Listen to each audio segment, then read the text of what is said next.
Alright, I'm getting set up all the way over here. Welcome back to my video. I've been getting a lot of comments about more technical video on progression. In this one, I'm teaching you the best approach to progressing in skateboarding. I have 5 steps I'm going to share.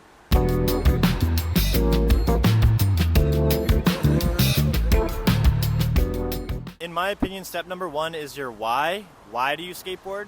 The simple fact that it uplifts your spirit is enough to skateboard. It brings mental health, joy, and it's just really fun to do. But you want to have fun naturally in skateboarding.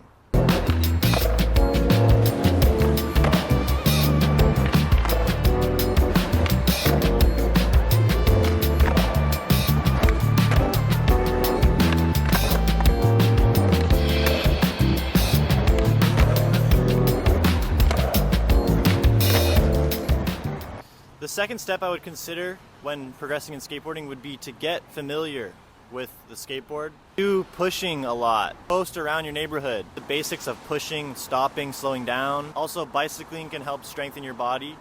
Practice ollies. Learn how to ollie up a curb. It's just simple like that. Those are things that can help you feel more stable and secure on your skateboard so you're not fearful or afraid you're gonna fall. Your mind starts to prioritize that less.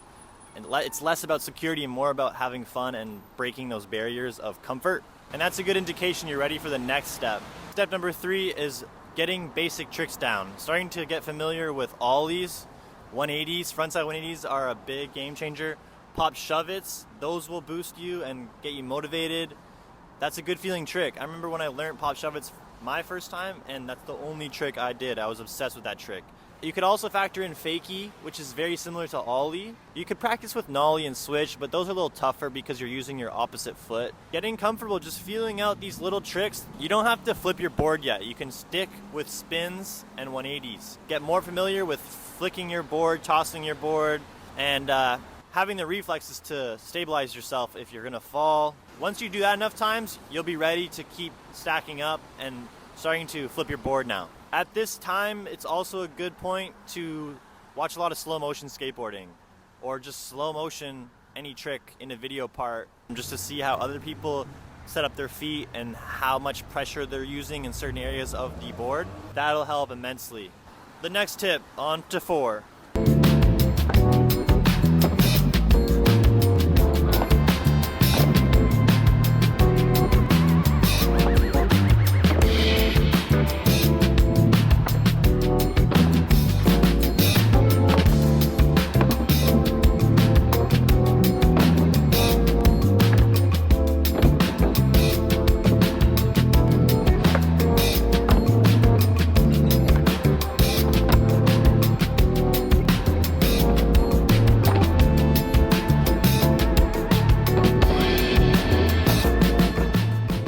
Now that your basic tricks are down, like the pop shove it, the frontside 180s, step it up and start twirling, flinging kickflips. Even if they come nowhere near, at least you're getting more acquainted with the board rotating. And it's now up to you to stand on top of it or flick it correctly, which slow motion will help.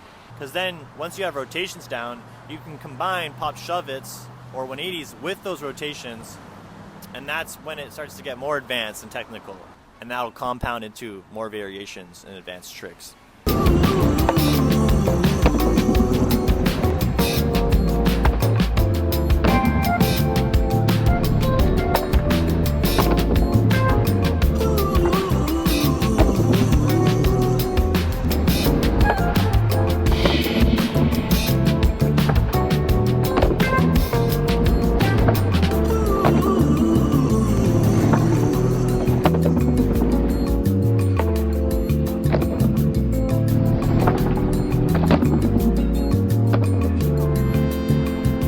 So lastly, I think that once you start to factor in all those steps, the options become a little bit unlimited. You can start working towards tray flips after you get varial flips and kick flips down. The pop shove it rotation is the foundation of all that beginning. Things like power slides start becoming fun, manuals, no complies. You start toying around with your board more because you've learned a lot and it becomes easier to manipulate. I also think it helps to stay within your comfort zone. Just don't go from 1 to 100. Go from like 1 to 10 and then 10 to 20. Try and gauge a skilled way of progressing. Don't jump off a roof if you haven't got ollies down yet. There's a way to calculate risk in skateboarding and progress in a safer manner and still be effective with progression. Be safe out there, but also send it. That's my personalized opinion of how to progress, and subscribe.